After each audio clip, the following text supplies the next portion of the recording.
7th class, Suchrita, an ancient surgeon. This is the lesson, say reading. Now, I go to that meanings first. Okay.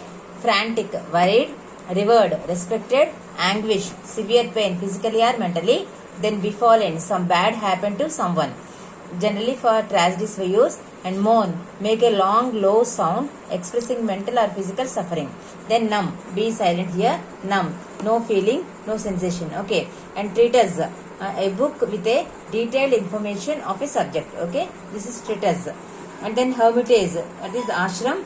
And anesthesia, make one to lose sensation. Before operations and surgeries, this anesthesia will be given by the anesthetician. Okay, now let us go through the lesson.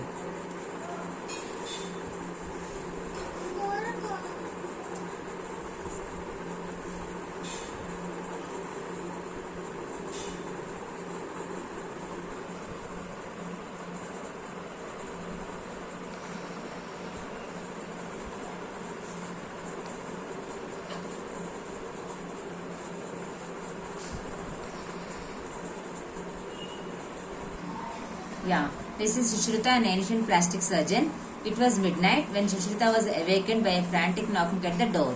Who is out there? Asked the aged doctor, taking a lighted torch from its socket in the wall and approaching the door. I'm a traveler, my revered Suchrita, was the anguished reply. A tragedy has befallen me. I need your help. Suchrita opened the door. What he saw was a man kneeling before him, tears flowing from his eyes and blood from his disfigured nose.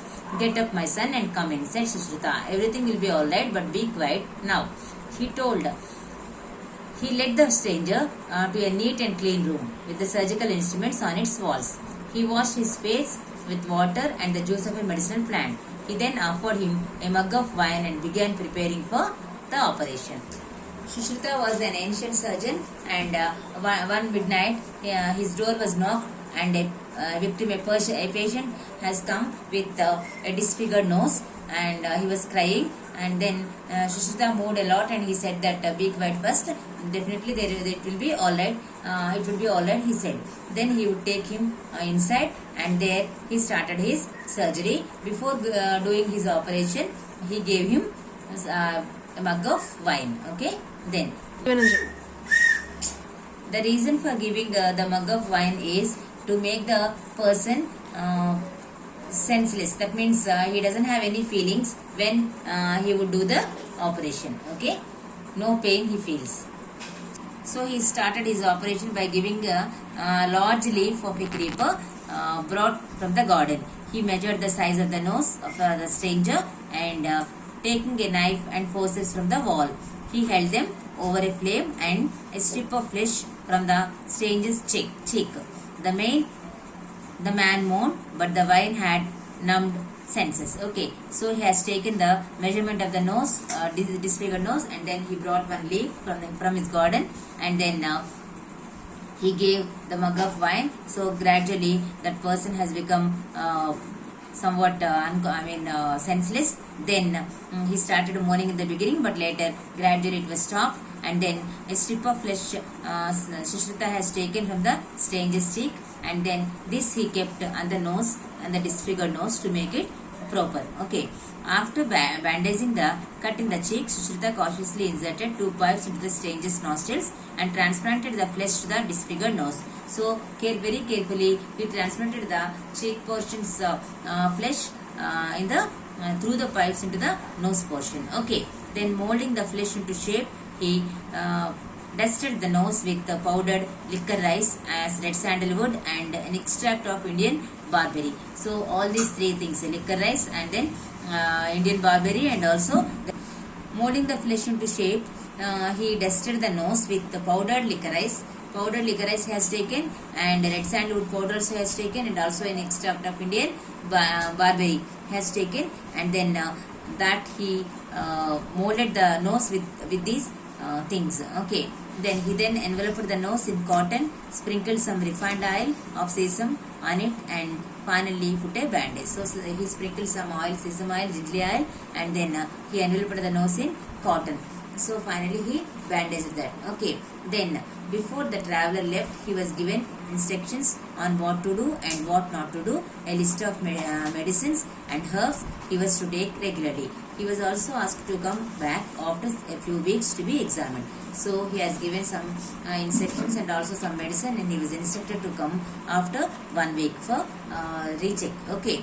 Then in this manner, Sushruta mended a nose some 26 centuries ago, and what he did is not really different from a plastic surgeon would do today. In fact, Sushruta is today recognized as father of plastic surgery all over the world. His treatise Sushruta Samhita has considered considerable medicinal knowledge of relevance even today. It indicates that India was far ahead of the rest of the world in the medical knowledge.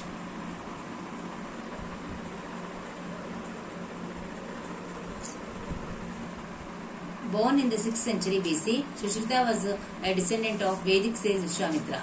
He learned surgery and medicine at the feet of Divodasa Dhanvantari in his hermitage, Varanasi. Later, he became an authority in not only surgery but also in other branches of medicine. Okay, he is the disciple of Dhanvantari in Varanasi. Okay, and he is the descendant of Vedic sage Vishwamitra. Okay, so he learned surgery and also the other branches of medicine. Okay, then he was the first physician to advocate what is today known as cesarean operations. He was also an expert in removing urinary stones, locating and treating fractures, and doing eye operations for cataract. His suggestions to give wine to patient about to be operated upon makes him also the father of anesthesia. So he is the first person who introduced anesthesia in the medical world, and also cataract operations also he did, and removing urinary stones is an easy task for him, and also he treated eye operations and all. Okay, then in his treatise Sushruta listed 101 types of instruments. Is Sandamsa Yantras, or the first forms of the modern surgeon's spring forceps and dissections and dressing forceps. Okay, in his system of naming surgical tools after the animals are birds, they resemble in shape. For example, crocodile forceps, hawk's bill forceps is adapted even today. So his instruments are even today also the medical people are following his medicine, his instruments, and he has given the names. Still they are following the same names, and these names he has given by saying the shapes of the instruments which he has used with the help of the animal names and bird names.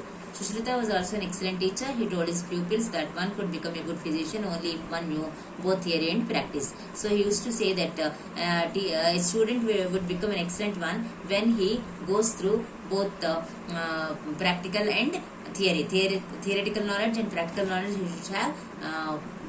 he should have. Then only he would become the best pupil or best physician. He advised his pupils to use carcasses and models for practice before surgery. Carcasses means the dead bodies. So he advised his pupils, his students, that for dissection and all, one should use the dead bodies, so that models also, so that it will be easy for them while doing the operations. Okay. So this is about Sushruta, and I will give you the notes. Just copy that.